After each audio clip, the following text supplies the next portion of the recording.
খুব সুন্দৰ হৈছে শ্বহীদ স্মাৰক উদ্যানখন মোৰ দৃষ্টিত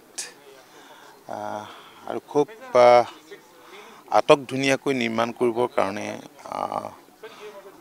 আমি সকলোৱে মিলি চেষ্টা কৰিছোঁ আৰু আনুষ্ঠানিকভাৱে এই স্মাৰক উদ্যান মুকলি কৰিব মাননীয় মুখ্যমন্ত্ৰী ডক্টৰ হিমন্ত বিশ্ব শৰ্মা ডাঙৰীয়াই অহা 10 ডিচেম্বৰ তাৰিখে 10 ডিচেম্বৰ তাৰিখতেই অসম আন্দোলনত খগেশ্বৰ তালুকদাৰ শ্বহীদ হৈছিল আৰু সেই দিনটো শ্বহীদ দিৱস হিচাপে সকলোৱে মানে চৰকাৰেও আজি কেইবাবছৰ ধৰি শ্বহীদ দিৱস পালন কৰি আহিছে কেন্দ্ৰীয়ভাৱে এই স্থানতে পালন কৰিছে আৰু এইবাৰ 10 ডিচেম্বৰৰ দিনটোৱে ঠিক কৰি লোৱা হৈছে এই স্মাৰক উদ্যানখন মুকলি কৰিবৰ কাৰণে আৰু কেন্দ্ৰীয়ভাৱে শ্বহীদ দিৱস এইবাৰ ইয়াতেই অনুষ্ঠিত হ'ব কাষতে যিখন ফিল্ড আছে সেই খেলপথাৰতে সেই পথাৰতেই অনুষ্ঠিত হ'ব কেন্দ্ৰীয়ভাৱে শ্বহীদ দিৱস আৰু সমগ্ৰ ৰাজ্যজুৰি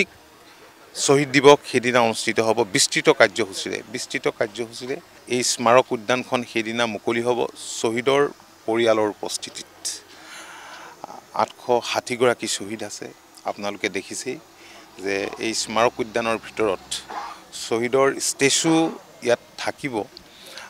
কিন্তু সকলোৰে ফটো আমি যিহেতু নাপালোঁ বিভিন্ন ধৰণে চেষ্টা কৰি সদৌ অসম ছাত্ৰ সন্থাই চেষ্টা কৰিলে প্ৰশাসন আৰু লগতে যিসকল নিৰ্যাতিত পৰিয়াল আছে শ্বহীদৰ পৰিয়ালৰ তৰফৰ পৰাও চেষ্টা কৰিছিল কিন্তু নাহিল 430খনমান নে 32খনমান আহি পাইছে